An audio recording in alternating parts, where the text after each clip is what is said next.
So thank you. Sorry for this, and thank you for understanding. So the floor now is for Marco Bertaglia, that I saw that's here. He will talk about another way of democracy or democratic processes and so on. He will talk about the civics assemblies. So Marco, the floor is yours. Thank you, Domenico. And thank you very much for inviting me here on this brief webinar, on this brief part on the webinar.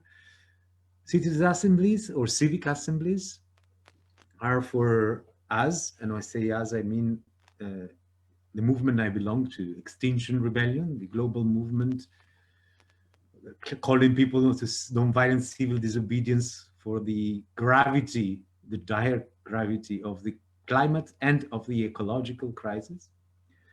Our most important demand is that that government set up and be guided by the decision of citizens' assemblies.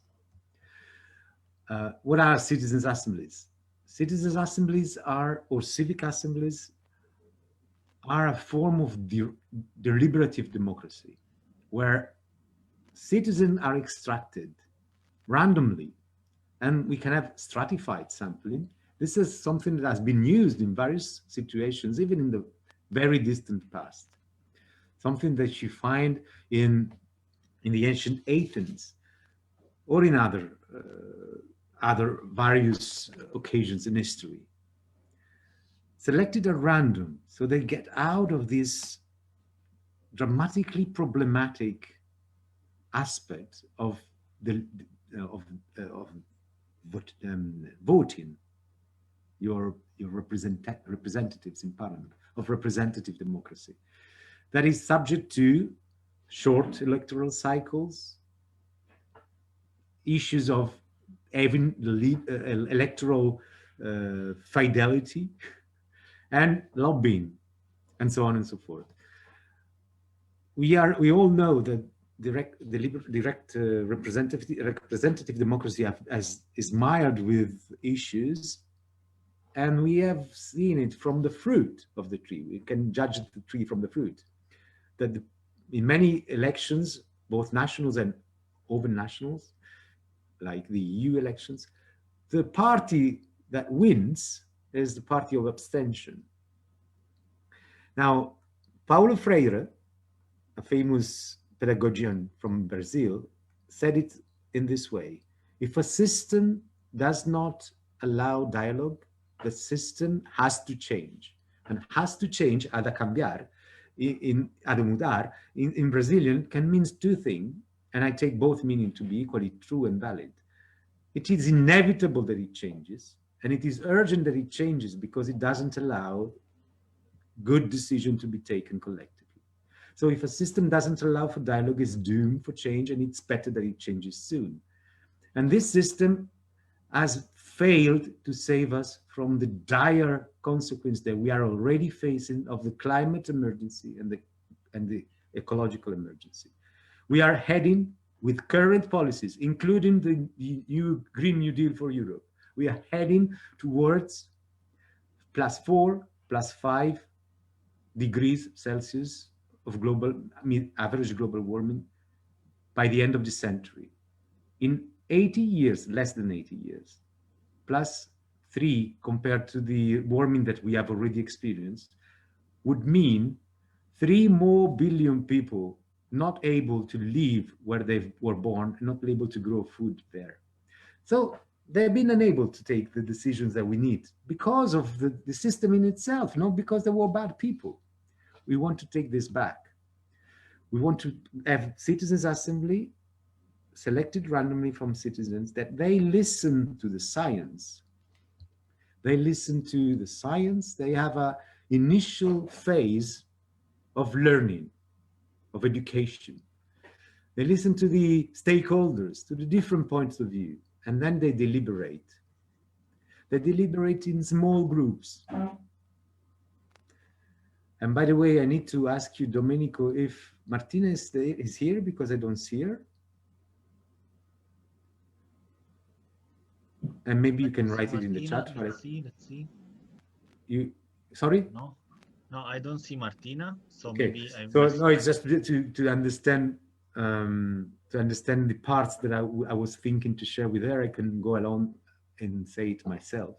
So civic assemblies are set up so that they represent the whole spectrum of origin, economic status, levels, ethnic, whatever differences you have in the population.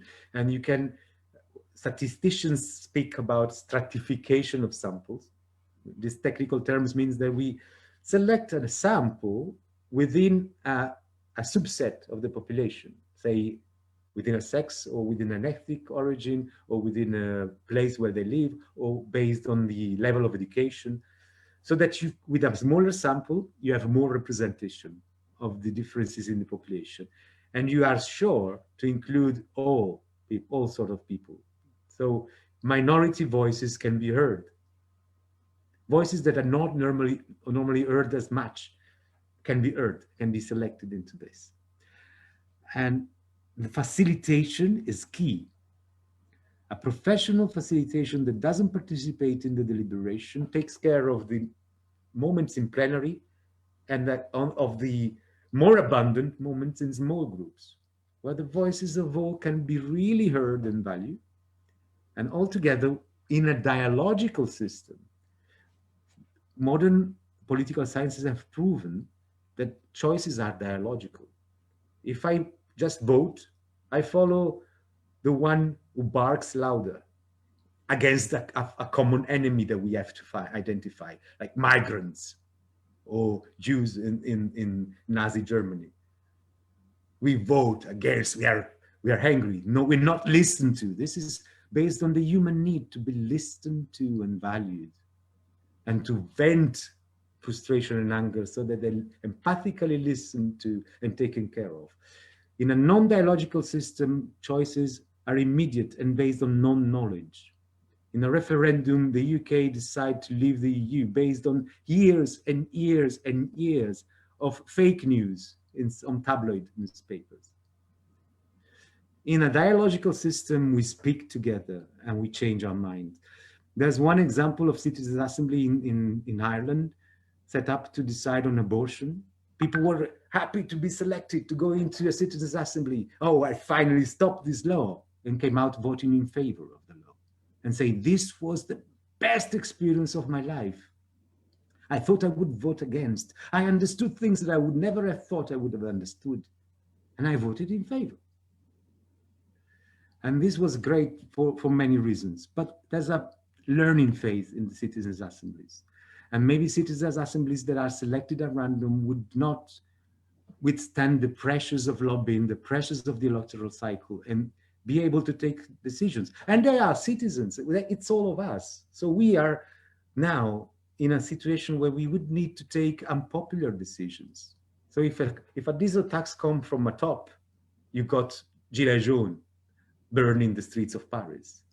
If we take the decision together, then we understand. And maybe we take care of those parts of the population that may say, I cannot afford to do that, it's too much for me. And we find a way to go towards climate and ecological justice and social justice, so that those people who would not be able to bear the burden cannot bear that burden of the change that's needed. And those who can afford more can bear a higher level of the burden. So I'll stop here for now. I'm happy to see that Martina has joined. I've already said something about facilitation. I was just about to stop to take some questions. So welcome with us.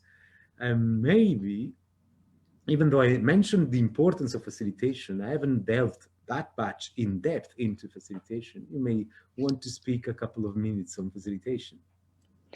Yes, thank you. So sorry for for this technical little technical issue. So yes, facilitation.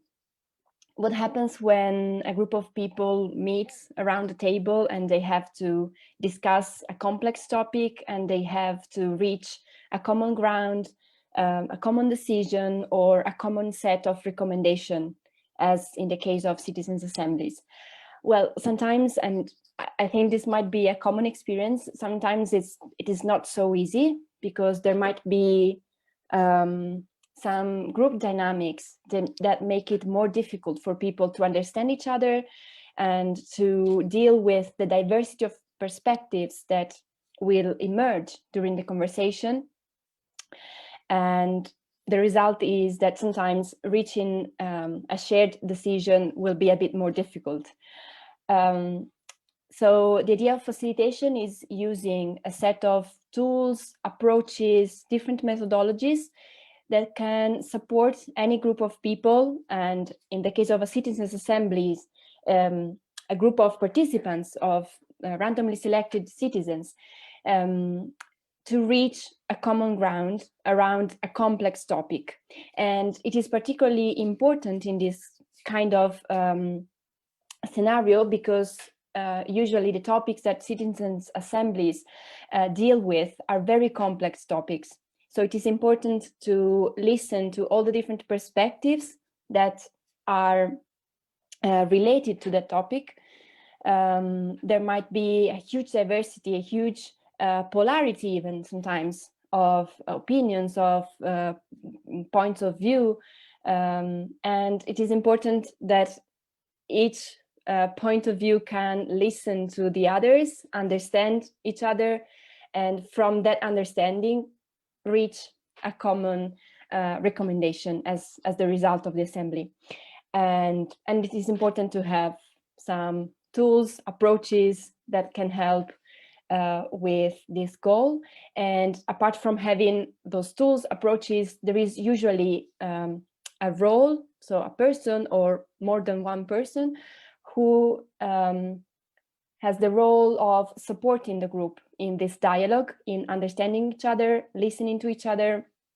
And this is the role of the facilitator. So yes, and usually during citizens' assemblies, this role is very present and has an important plays an important part in reaching the results of the assembly. So this is what I would say in a couple of minutes.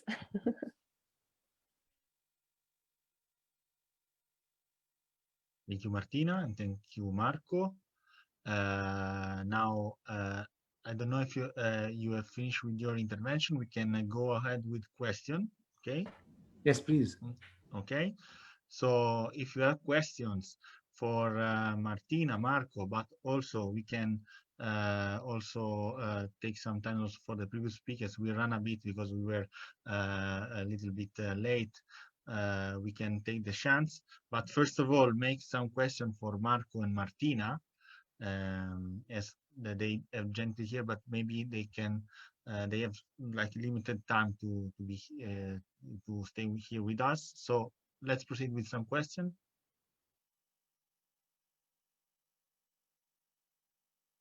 If there are any. Also from the previous speaker that want to interact with Marco and Martina. I'm happy to ask a question. I have many questions, but for everyone.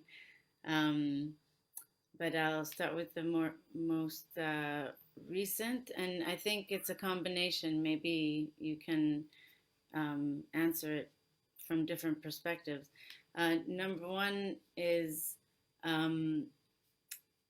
like through everything we're hearing here today specifically, it's interesting to think how we are using and reusing technology and wisdom and knowledge. So what we have or either have developed or understand now, and thinking together about how we can take these things, learn from them, and then maybe do something that's unprecedented at this scale, but possible for the first time.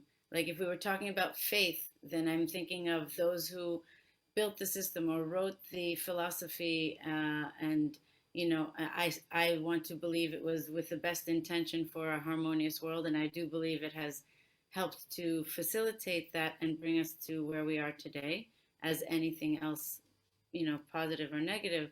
But also what you did raise was, how do we take the collective intelligence, kind of all the different perspectives, put ourselves in other people's perspectives and then be able to agree on something. So that's another level kind of, or step in the game. And then third is kind of, I think Marco, you mentioned something that reminds me of a Churchill quote, that he said, planning is essential, yet plans are useless.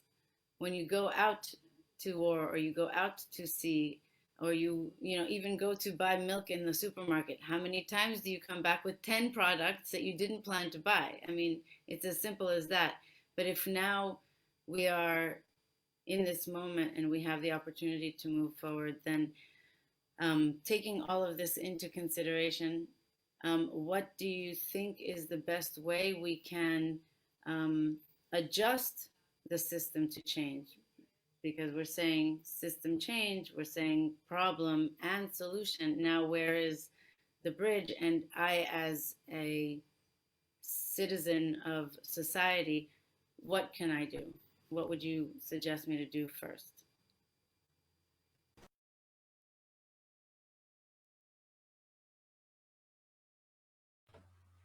Okay, I may try to start from the last.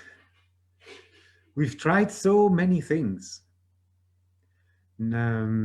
Scientists warning, papers, research, citizens marching from A to B on one day, going even on the newspaper, climate camp, petitions, and the international negotiations.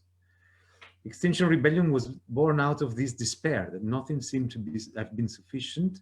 And in Extinction Rebellion in the UK, there are a lot of academics of very high level, and there are a lot of people, there's some senior, very senior negotiator who have participated in all negotiation of the United Nations Framework Convention on Climate Change, and have said, I now rebel.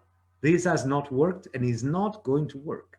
So when you ask me where is the bridge, what a citizen can do is get it to the street. Hit the streets, join forces. We need 3.5% of the population. We need 2 million in a country like Italy. And the protective use of force. It's a non-violent action, but it's forceful. It creates disruption.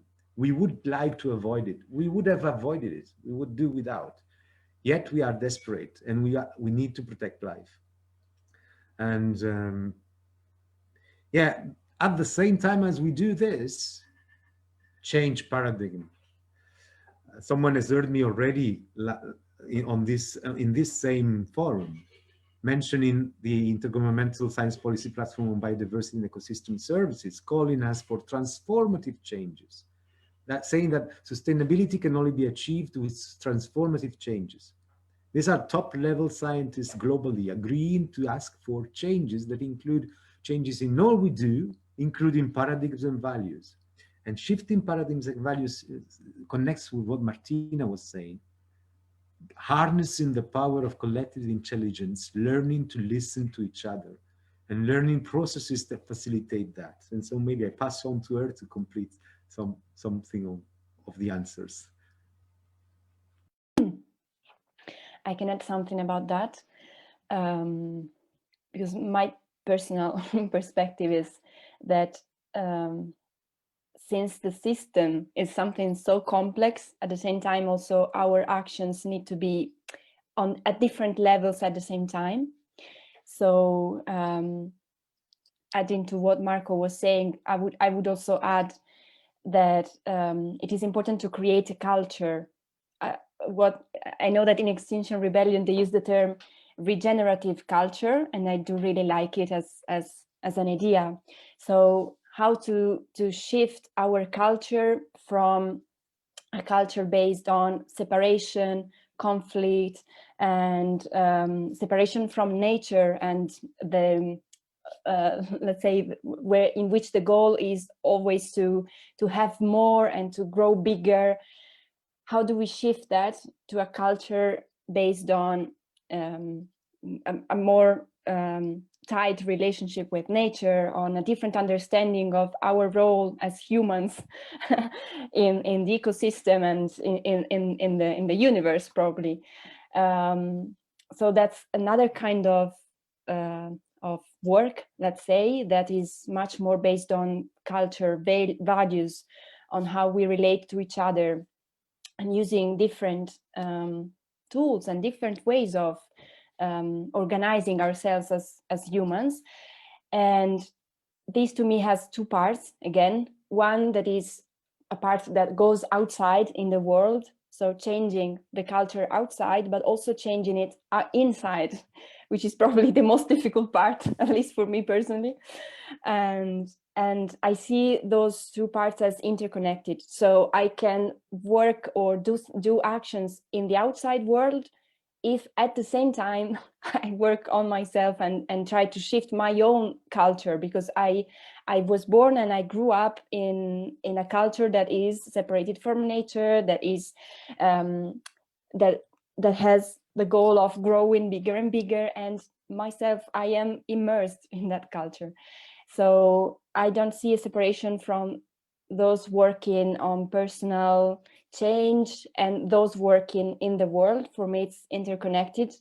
And I also see interconnection with many different ways and many different tools that we can use to change that culture and to work on that. So that's my perspective. Thank you, Martina, and thank you, Marco. Maybe let's give the chance for one last question for Marco, Martina, and then maybe we can continue with other questions for the previous speaker. Okay. There are not, I will make a quick question, and I just put it at one point, but I don't want to go in deep on that. Which do you think are the challenges to manage for example, some mechanisms like the civic assemblies and so on? How I don't know, the community has to like create the structure to foster the civic assemblies?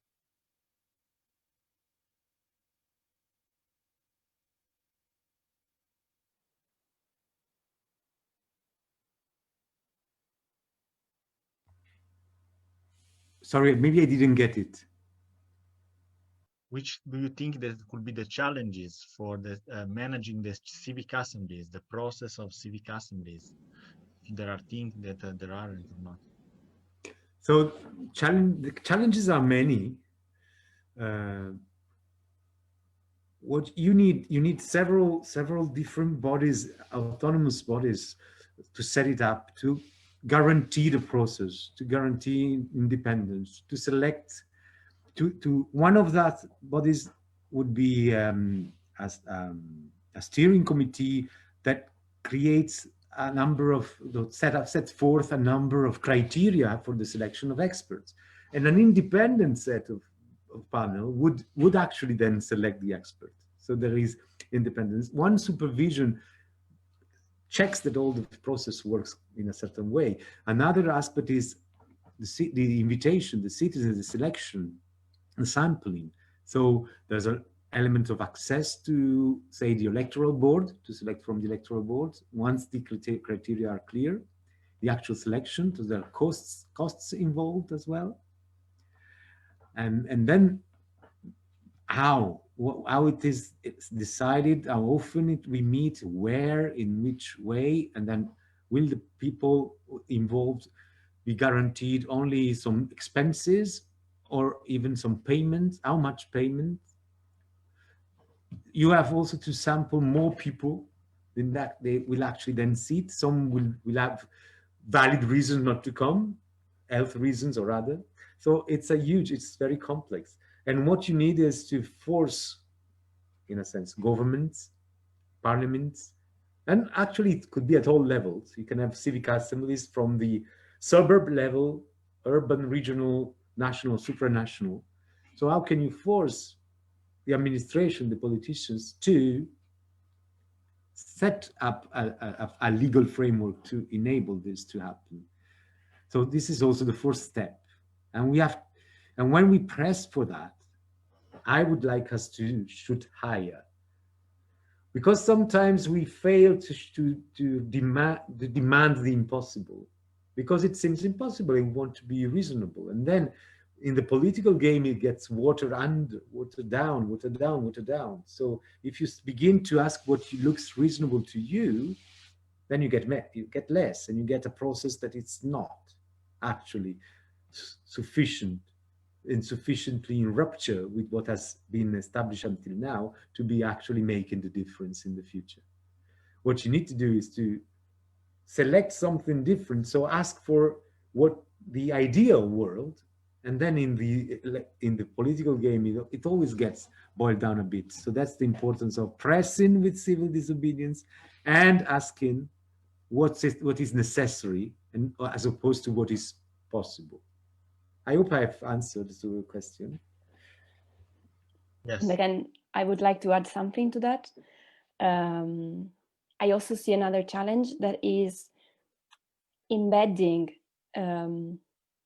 more, let's say, creating a system for citizens' participation that is a more coherent one, let's say, so that a citizens' assembly or any other kind of participatory process is not just a one-of-a-kind experience that we have just once in a lifetime, and then it remains isolated, but make sure that it is part of a sort of system that is embedded in the way our democracies work, so that what comes out of a citizens' assembly or what comes out of any other participatory process can be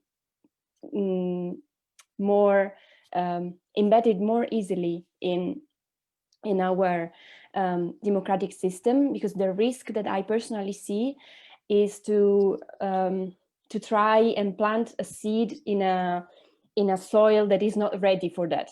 So you need the seed, you need a plant that is, for example, in this case, a citizens' assembly, but you also need a fertile soil in which it can grow and prosper.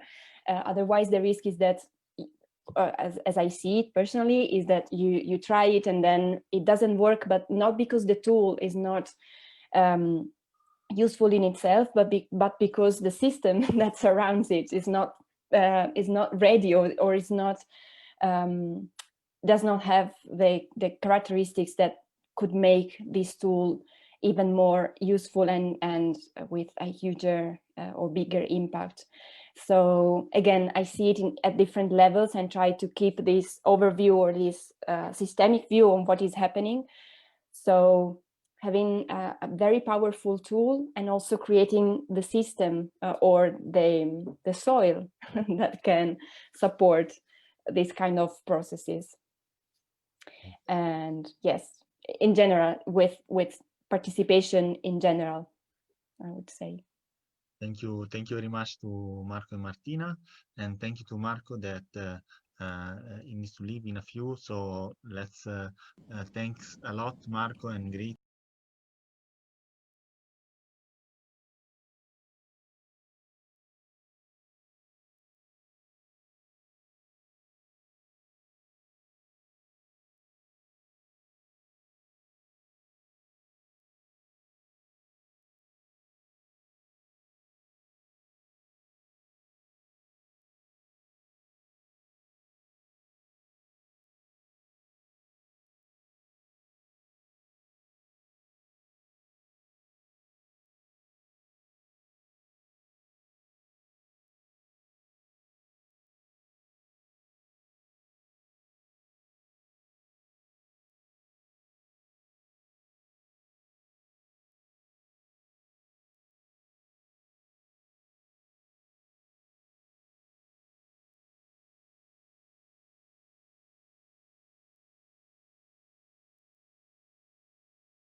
Ciao, buongiorno, Maria Grazia. Buongiorno. Ciao Giancarlo.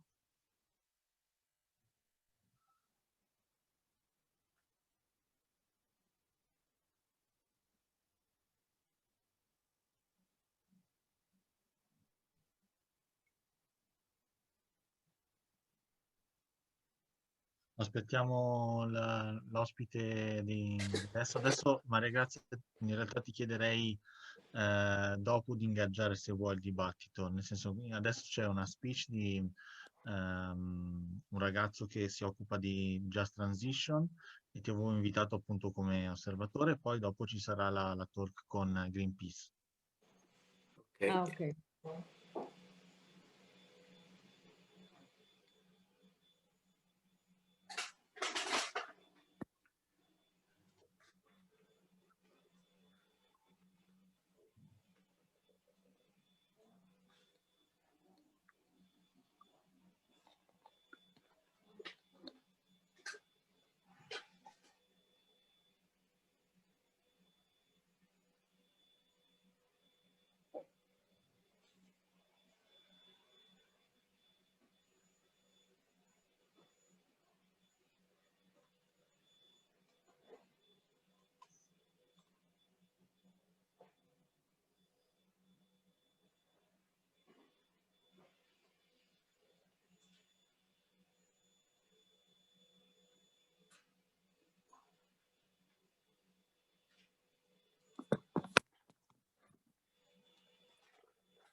Vediamo. Nel frattempo, allora, perché forse sta scrivendo.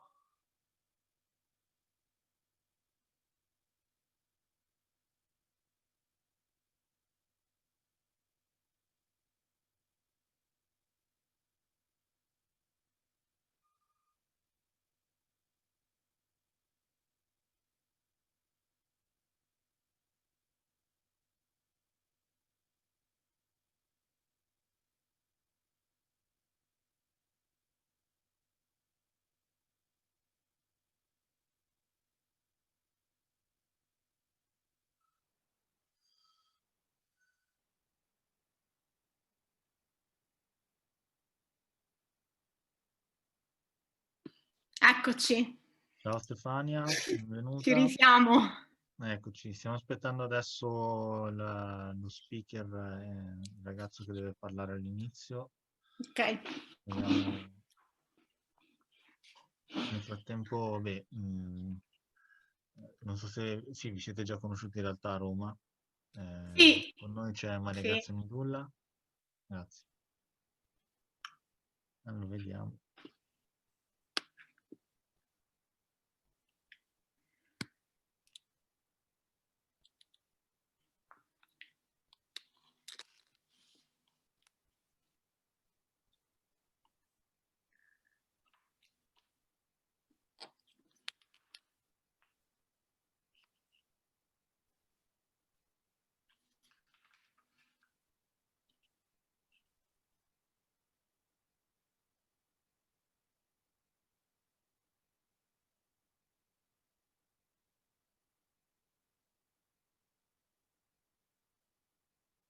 Sì, aspettiamo.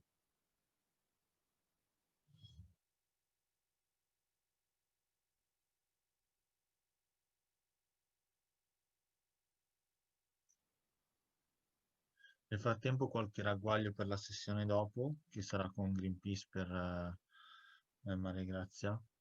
Sarete tu e Luca Iacoboni, perché avevo invitato anche Katiuscia Eroe, ma non può venire, quindi il tema sarà appunto i sussidi ambientalmente dannosi. Faremo la talk in English, vi farò 3 domande giusto per ingaggiare la discussione, lasciandovi uno spazio all'inizio per un intervento di un po' più lungo, possiamo fare anche 7 minuti per ciascuno. Dopodiché, dopo i 7 minuti e le 2 domande che vi faccio, lasciamo il dibattito. Ok. Adesso aspettiamo, appunto, questo slot ci doveva essere un ragazzo di Yango in realtà che aveva chiesto di parlare, però vediamo un attimo se...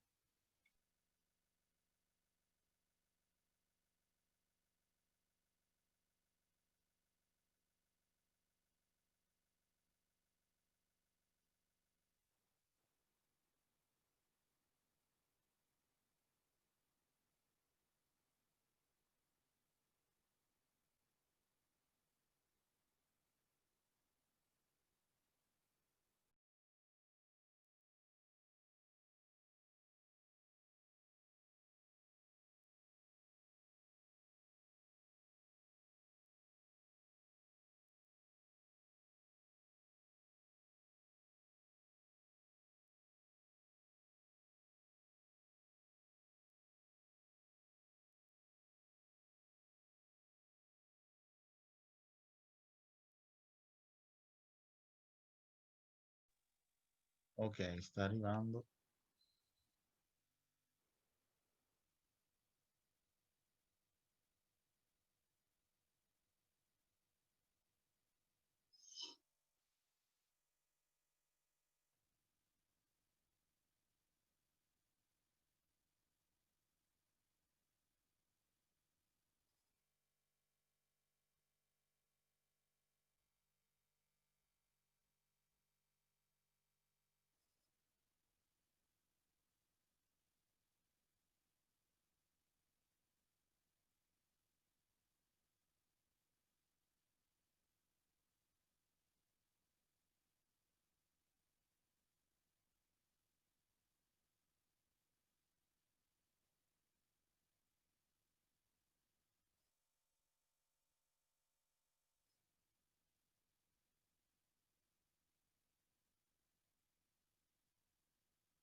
Ok.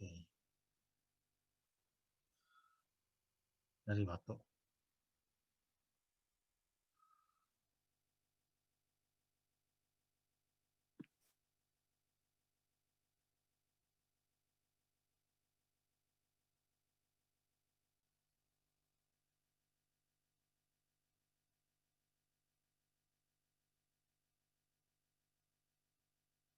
Hello?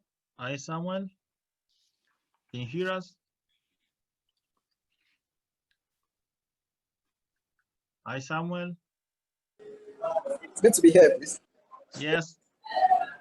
Okay, we are gonna start because we are a little bit late. I will introduce the other speakers. There is with us Stefania Romano that will be also helping in moderating then the discussion, and Maria Grazia Midulla from WWF Italy.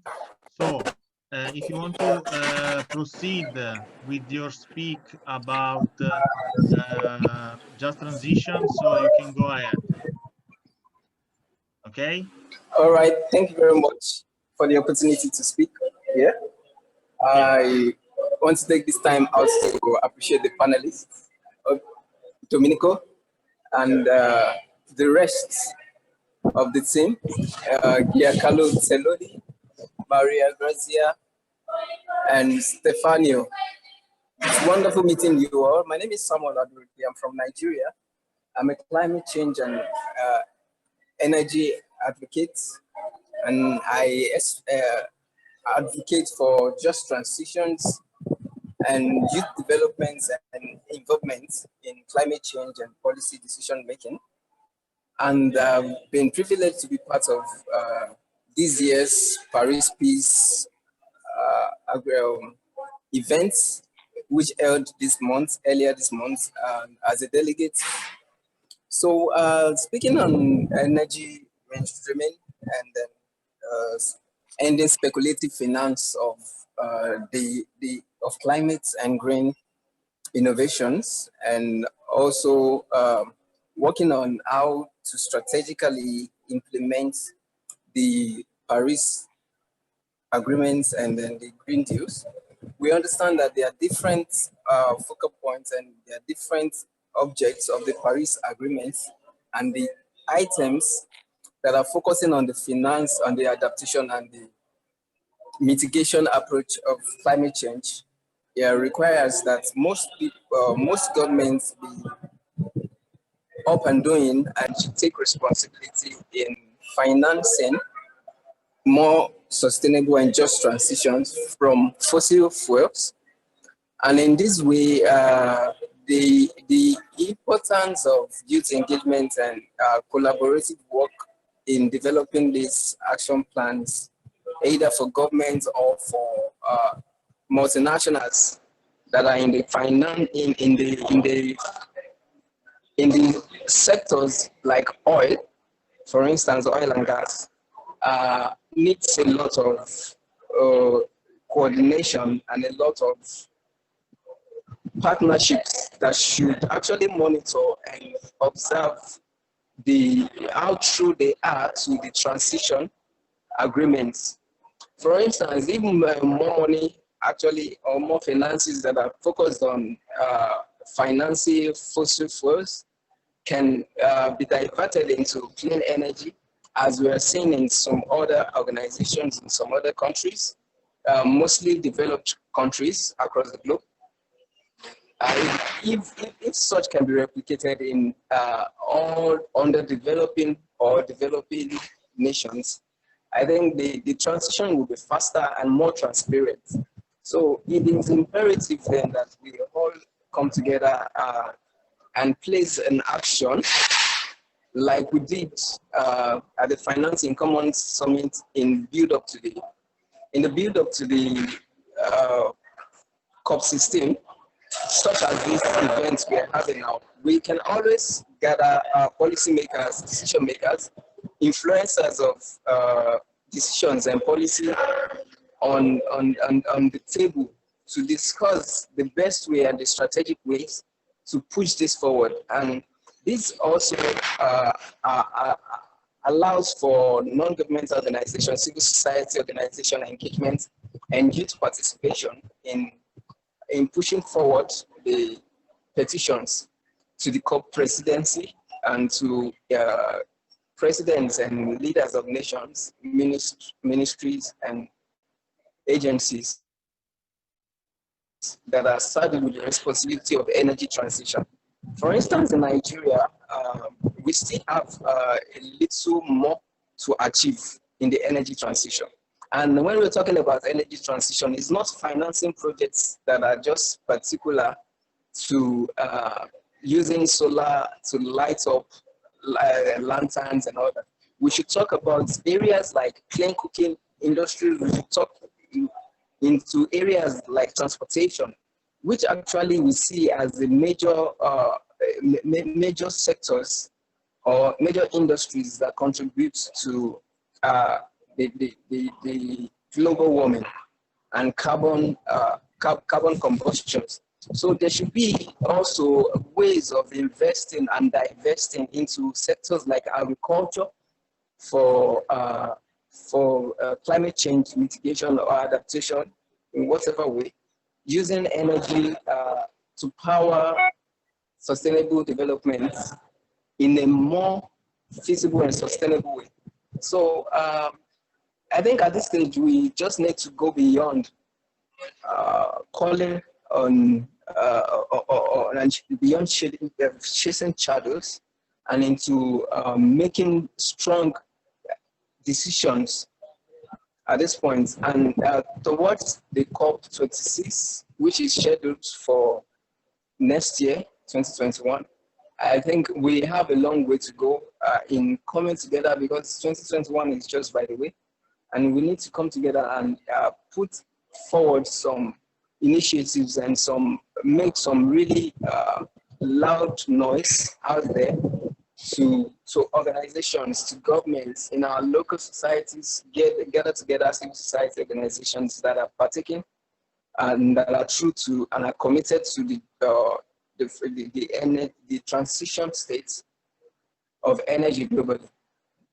So at this point too, I want to advise that if we can, on our own way, help to take initiatives such as education and awareness, primarily to young people, to them seeing that the future that is being affected is due to climate change, and then young people constitutes a large number of every economy and the population.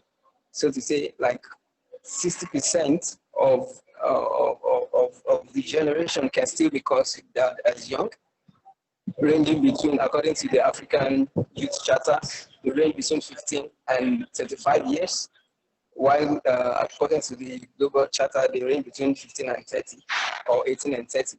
So youth should actually, we should actually help to develop the capacities of youth in learning about alternatives to fossil. And then they should also start taking initiatives that can actually help them to scale solutions like innovations and their ideas and make it work, and also financing those initiatives. And in those little micro scales, those initiatives that are being financed can actually find expressions into the carbon footprints that are being set by countries and nationals. So on this table, there would be decision makers like ministers, as we all have. We can have organizations like National Renewable Energy Labs. We can have IRENA and international energy agencies and major organizations globally that are championing the cause of energy transition.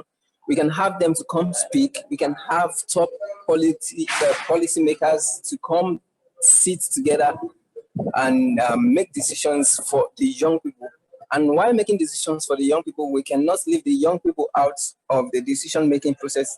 Rather, we should bring them to the table and make them more inclusive and participatory in taking actions and decisions. And we should actually see a way of making investors and all these organizations, like we have already the IRENA and the European Youth Network, are doing a lot in the SDG7 youth constituency, where I've been opportunity to showcase my initiatives and my organization's initiatives. We have a lot of young people that are being trained by organizations, international energy organizations like the REN 21, IRENA, and the lots of them. So we can have more civil society participation. We can have more engagement on financing youth initiatives, on educating youth and making them go into deep research and development on energy issues. And this is a way of being just to ourselves. This is a way of being fair to the youth and being fair to the future generation of the youth. And at this point, I think I can actually let you know also that we can all do this together if we only believe that we have a common problem and we work towards achieving a solution for our problems by setting targets for ourselves.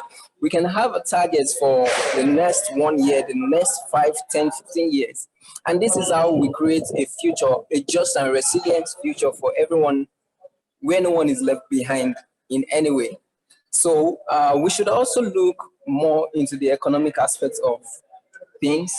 While developing microgrid projects, we should consider that beyond these projects, or we should find ways where the projects can contribute to the economic lifestyles of people that are being targeted. For instance, if we have communities that are being targeted at development or at a pilot, we should consider the whole community approach of engaging everyone in seeing to the fact that they have to develop these plans themselves, because the plans should be for them. They should be able to take responsibility at maintaining infrastructures that are located and sited in their localities for development, so that resilience can actually be built over time, and it would not be at the detriment, economic detriment of investors and governments or personal organizations that are coming up with such projects in their community. So at this point, I should also talk more about the finance. Like recently, the European Green Deal that is being set out, we should actually push more to let there be a transparency in the process of financing clean energy and the other instruments that are entailed in the just transition measures. So at this point, I would like to drop my points. Where I am right now is actually very noisy. So I would like to drop my point and let the moderator take over. Thank you very much. Thank you, Samuel. Thank you also for your insights and your points. And I want, before giving the floor to the audience and maybe to engage a brief discussion, I want to ask to you if you want to share with us your experience. You are the founder of Innovea. This is also an example of concrete activation of youth also towards a transition that you said that need to be just and need to foster also the fact that no one need to be left behind. So maybe if you want to tell more about your experience on that. Yeah, thank you very much. As a youth and as an individual who is passionate about development and advancement, and I had background in the areas of science and technology as a physicist, electronics, and graduates with background in renewable energy, in artificial intelligence, solutions, environment physics, where I carried out most of my research. I've always tried to build a career around the environment, technology, innovation, and most importantly, the youth. So this has been my motivation at getting exposed to events that actually has helped me in developing personally and taking up initiatives for myself and the community at large. Saw me characterizing ionizing radiations from waste, and we saw that the volume of waste generated in globally actually can actually power uh, the entire global energy deficit. In what sense? If we choose to domesticate our waste through biomass, biogas, we can actually see that there's going to be a circular economy model that can be built in developing waste and turning it into usable energy. And we can also identify that there are important factors while addressing different issues that are related to people. Basically, for instance, in Africa, there's always a mindset that is negative generally, but we should look beyond the mindset. We should actually focus on how we can ensure connectivity of our initiatives, of our ideas, of our solutions with the audience. We have to work on the cultural psychologies of the audience we are targeting. We have to make them see reasons why it is important to take some decisions and take up some responsible consumption pattern. And while doing this, we should watch the scenario, because most of them might just get overwhelmed with the information. So we shouldn't give them too much information. Rather, we should act and take decisions and take initiatives. And when they begin to see the results of the actions and the initiatives and the decisions and probably policies that have been made, they can begin to see the effects on the environment, on the economy, on individual lifestyles and livelihoods, development, for instance, then they begin to get more interested in this. So the basic challenges we've experienced as youth initiatives locally and regionally is we always have little support from the government, of course, you know that, and that's why we are developing action plans and, of course, building building enterprises as well as social enterprises, and as well as coming up with a non-profit that will not actually work with work as a government entity, but they work independently to solve community-based solution and problems and challenges. So I will encourage more youths to get engaged in such courses and then have a way of interfacing with the government at taking them to their words and holding them accountable and responsible.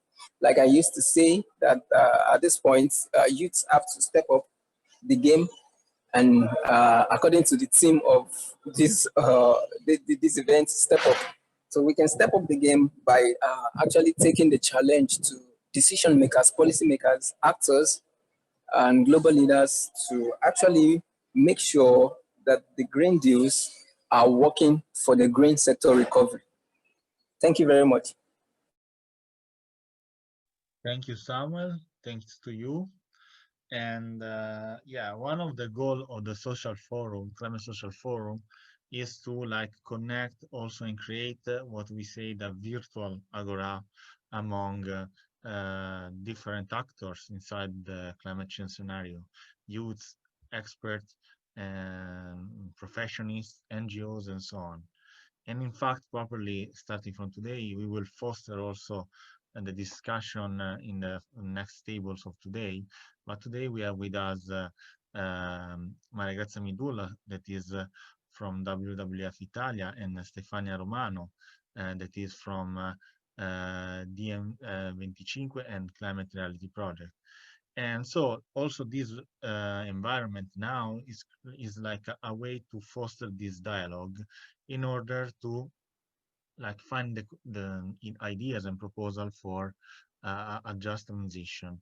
The topics of today, as we addressed, are more on finance and economy. And also you pointed out in your point, Samuel, the need to finance and to like make investments in a way on and apply resources on, for example, you cited energy projects or energy transition activities and so on.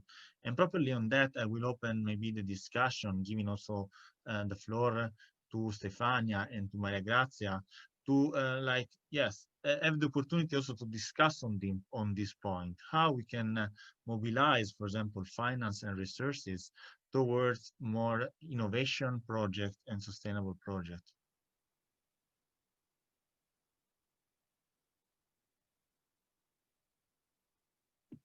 I don't know whether Maria Grazia, you want to just talk fast. I would be very happy if you want to give an overview and then I just follow. You let me know, or I can give some hints. I can say a few words because I was supposed to be in another discussion, and I felt myself in this one. But it's interesting, and I'm always happy to know somebody from other countries, especially from Africa. And I wanted just to say that we are discussing a lot about just transition and recovery plans in Europe, as you know. And I think there are different elements that we are discussing at the moment. And the reality is very different, but I think that you can find something that can be useful. First of all, on finance, yes, there should be some way of helping the communities, especially in regions and the countries in which that are mostly fossil fuel based. This is a part of what the Green Fund should be about, and this is also part about also international. Something that international cooperation should help about. But the debate we are in now in Italy and in Europe in general is how to spend the money, because of course it is important to help communities, not better directly fuel the initiatives from communities, but at the same time it's important to have a framework in which these projects happen, in order to be sure that the money are not spent for spot initiative on one issue or another, but they are spent in order to create an environment, to create a system for the transformation, for the transition. This is the first issue. The second issue is of course that in some communities fossil fuels are important also because they employ people from the communities, and it is very important that the government should assure them an environment in which there could be possible for people to go from a job to another job, or at least to have a social insurance or some provision in order not to suffer too much. That's important, and I think for doing that, it's very important that there is a plan, there is a strategy, there is a vision. That's exactly what we are saying to Italy, to the government of Italy, and I think that's exactly what you could be asking from your government as a youth and as constituencies. But last but not least, I think that the initiatives from the bottom-up initiatives from communities are a key, it's very important that you see the transformation that is taking place, not as something that is happening in one field or another, in transportation and not in energy, and not in energy efficiency in buildings and so on, because this transformation is taking place on all sectors, in all sectors, and that's important. It's also very important that communities can bring in their culture, because sometimes the culture is a way of pursuing the objective, the goals, in a way that the market is not able to decide and understand. It's important so that all this transformation is done involving people, not on top of people, not on top of communities. That's something important for people in Nigeria, as it is for people in every other country. Over. Thank you very much, Maria Grazia, for your point of view. And I want to ask also to Stefania, giving her the floor. Maria Grazia addressed more the necessity of finding how to spend in a right way the money. And to you, I want to ask how to avoid to spend bad the money. So that's the I'm very much afraid that the national resilience and recovery plans are not going to be using the money properly, and that's, I think, a real danger for just for us Italians, but also, you know, just as for us as European citizens. And this is something that we have been discussing. We have had a very interesting discussion with Yanis Varoufakis on the 9th of October on the Green New Deal and the key messages, and Lorenzo Fioramonti was there, the former Minister of Education, and he was very blunt about that. We have to be very careful how we're going to be using the money, because most of this money are loans and we have to give them back. And we know that somehow our bureaucracy in Italy is very cumbersome, and also the number of the projects that we're going to be submitting are just not necessarily focused on industry and social requalification, rather on ordinary maintenance. So we have to be very careful, because I think that the clock is ticking, and it's really time to take action. And when we talk about financing, I was listening very interestingly to Samuel talking about his experience in Africa, and he was mentioning some agencies like IRENA. I was working with them very much when I used to work for the Italian Minister of the Environment. I was seconded to international organizations, and we have run a number of activities. So it was just saying, just highlighting the fact that we have to be co-creating action. And I like very much when he also said we have to be pushing more investments from the European Union, because they're doing a lot, but not necessarily enough, not necessarily they're up to the expectations. And Maria Grazia was saying very clearly that not only we have to be careful on how the money is spent, but also we have to be relying on international cooperation and on communities. Now, there is a point that I think it's core to the problem. We really have to be looking at the core of the problem. And the core of the problem is somehow the financial system. And we know that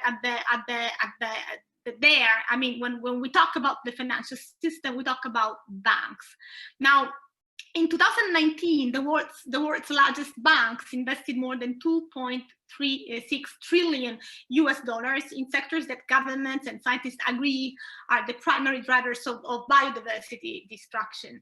Now, banks play a key role in the financial system that somehow free rides on biodiversity. We have to say that bluntly. We are in the midst of a mass extinction event, which is termed as Anthropocene extinction, and that's the first of its kind that has been caused by humans. So humans have impacted nearly every corner of the planet, and scientists are saying it clearly. They're warning about biological annihilation. Now, the focus has always been put on governments and companies. They have been held as liable, but we have to be looking at the actors of the finance sectors, because they have largely eluded and evaded scrutiny. Now, why does it matter? It does matter because they are financing those activities that somehow cause biodiversity loss. Our human life, our survival depends on nature, and COVID-19 has shown it very clearly. I mean, nature underpins our health, our societies, our economies, and if we just radically alter nature, then we create the conditions in which pandemics emerge. So it's not that the environmental destruction is an unfortunate byproduct of economic developments. It's the other way around. It's just quite the reverse. So our abusive relationship with nature is contributing to a hole in the economy of $8 trillion, rising unemployment, social inequality. So somehow half of the world's GDP is indebted to nature, in the services that nature provides for activities that somehow, from which human beings are benefiting, and that are directly causing biodiversity loss, like fishing, mining, and the supply chain from retail or processing to trade commodities and construction. Now, there is a number of banks that somehow are liable, that are just the largest exposure to biodiversity risk, and they are in the US, they are in Europe, they are in China, they are in Japan. That they are responsible for 32% of their loans to infrastructures, 25% with metal and mineral mining, and the further 20% with fossil fuels. So it's to prevent extinction. I mean, we have to make sure that banks stop funding those activities, because somehow it's just the governments that allow banks to be running activities on, which are like food production system, forestry, mining, fossil fuels, infrastructures, tourism, the relocation of goods and people all around. Those are the primary drivers of global extinction. And Maria Grazia was saying it quite clearly before. We need international cooperation. Now, I have worked on behalf of the Italian ministry in that very field, because I was seconded to international organizations. And I was in Japan when there was the convention, the IT Global Biodiversity in 2010. But none of the targets have been met. Just 18 years ago, we had the World Summit on Sustainable Development. 20 years ago, we had the Rio Summit. Now, the point is that humans are consciously destroying the biodiversity and the ecosystem services that we rely on. That's absurd, but that's the reality. So clearly, current policies and conservation efforts are insufficient to protect our environment and sustainably make a sustainable use of nature. So what we really need is a transformative change all across economic, social, political, and technological segments. But the economic actors are like major, and they have to be rewriting the rules with responsibility and coming up with a new cultural somehow setup. So this is major, and this is something that somehow, I mean, has to be pointed out. We have to be. It's time for changing, reorganizing the system that we have, that has been producing this. I mean, pollution, climate change, and then the negative effects that we are experiencing, like COVID-19. Thank you, Stefania, and thank you all for your insight. Now I will open the floor for also the participants if they have some question or they want to intervene into the discussion. Even if the speakers want to reply also to the current statements. And also, I just remember one very important thing. I mentioned about the Climate Social Forum, and one also of the goals of the Climate Social Forum is to foster discussion in order to propose ideas and like stimulate the dialogue on that.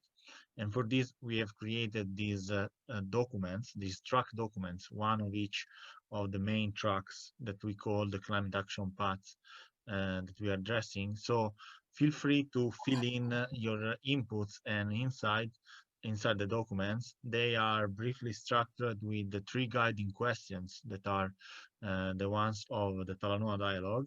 So where we are, the state of art of the problem, where do we want to go? So which are the goals to go beyond the problems, and how do we get there? So methodology and strategy, both for the local, national, and global level.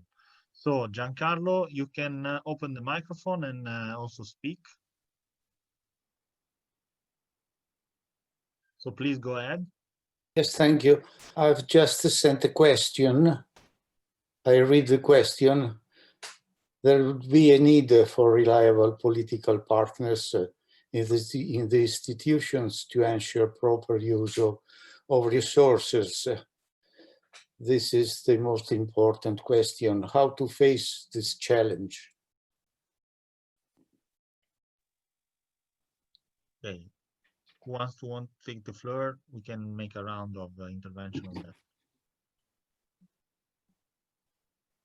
Can I start? Go ahead. Okay. I will just give you my own experience, because I have worked for the Italian Ministry of the Environment for a long time, and I've seen setting up very many policies, frameworks, conventions all across and all around. So there is a lot of responsibility which has to do with the political setup and approach of the situation. But I was in Rio +20 in 2012, and I was listening to one of the major, I would say, player in that political player, I would say, Pepe Mujica, the former president of Uruguay, and when his speech was really astounding. It was really different, because he wasn't just saying, okay, we're just working on that, that's what we are doing, just kind of filling the forms with all of very good words. No, I was just saying it very clearly. I mean, we created a society which is not working, and when he's asked about what the solution is, I mean, he doesn't really have a solution. He says it just reminds us that somehow the economic development is useless unless happiness is part of the equation. So we're just pushing for economic development, forgetting that somehow we are happy when we have sound human relations. So the problem is political, but first of all, the problem comes from us. I mean, we really have to change the way how we have set up the societies. It's very simple, but it cannot be GDP, that will solve our problem. It's not technology that is going to be solving our problem. It's just us. I mean, we are consciously destroying the environment, so it has to come from us. But each of us, so it's politicians, it's bankers, it's artists, it's indigenous communities, it's poets, it's it has to be coordination, but we really have to change the approach, the mindset, the cultural, societal patterns. That's pivotal. Thank you. Thank you, Stefania. Also take the chance, if the other speaker want to make their statement. Samuel, if you want to add something.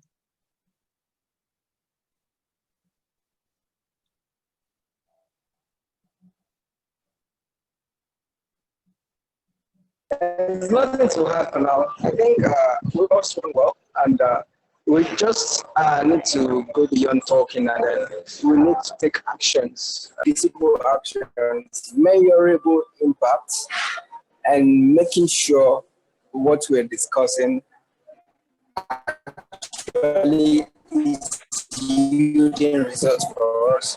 So beyond this, we should actually work on whatever it is we've been working on before, establish more partnerships, to foster development for the just transition, we should push for more actions, because if we keep pushing for more, then we keep getting results. If we don't keep pushing for more, we get less results, and we may not even actually totally maximize the finances that are around the spaces for the just transitions we're clamoring for. So it is important these actions keep growing, the voices keeps complementing the actions, and the two should be on the pari passu, how we can actually successfully get results for our advocacies. Thank you very much. Thank you, Samuel. Maria Grazia, if you want to add something.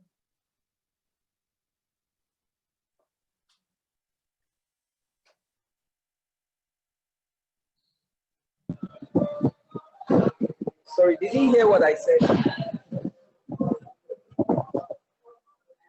Okay. I'm sorry, but I cannot hear very well, so I couldn't hear what Samuel said. So go ahead. Please let me just make this remark again. I said at this point we should just focus on how to actually bring our actions and our words into alignment, and the two should go in pari passu as to driving impacts and measuring impacts of our actions and our agitations, not just to the government but to the agencies that are in charge, the caucus, and then people that are actually the major decision makers, and they should be held accountable and responsible for the just transitions requirements. So doing, we can actually finally get results for our agitations and what we as environmentalists or as development practitioners have been working towards for a long time, so that our efforts are not jeopardized by indecisions. Because if we don't keep pushing, if we don't keep talking, then they begin to get relaxed, and then there's a tendency that our inputs are jeopardized, and then our voices are not heard, and then our actions are in vain. So in order to forestall this, we need to take more action to complement our words and our advocacies. Thank you very much. Thank you, Samuel. Maria Grazia, if you want to add something to the previous statements.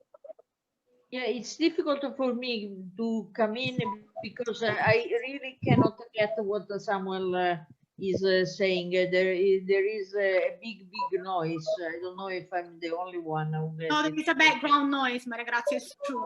A lot of background noise. Yeah, but anyway, I see that somebody is saying about the political partners. I think that's an issue in every country, and that's for sure. And that's where the civil society comes in, Samuel. I think that's precisely the role of civil society as a whole. So I mean, also it's. I think that the civil society globally can reinforce the action of civil society locally. That's also important. And I'm sure that the different youth movements like Fridays for Future and so on will help a lot on this. And but of course it means that making also connections and making sure that you don't go from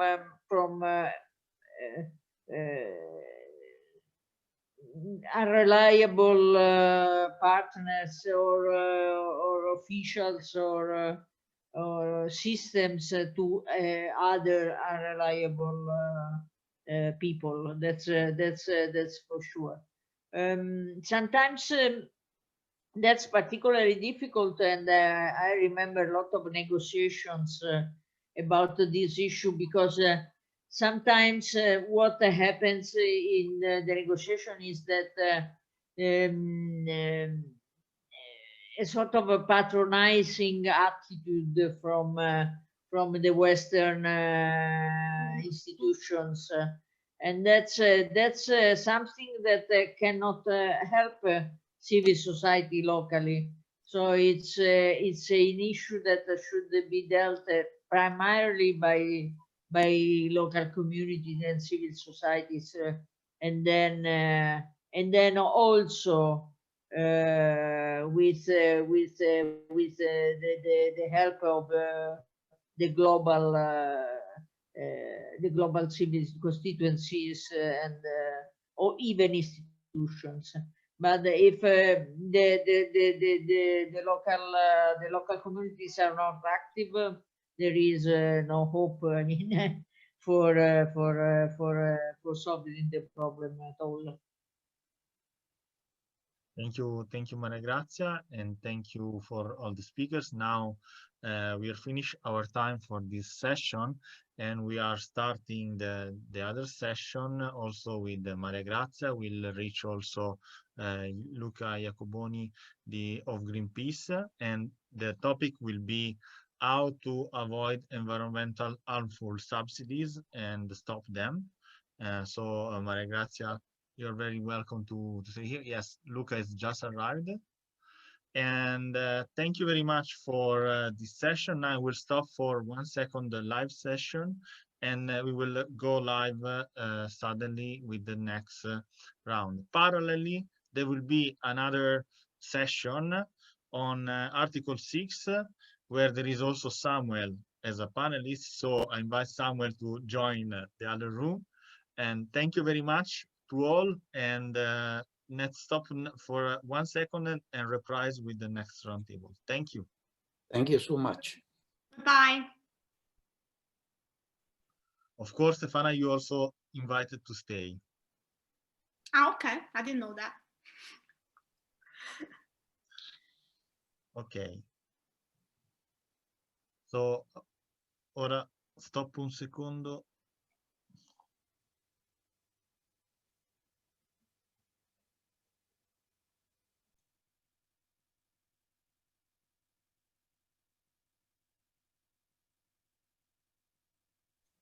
Ok, allora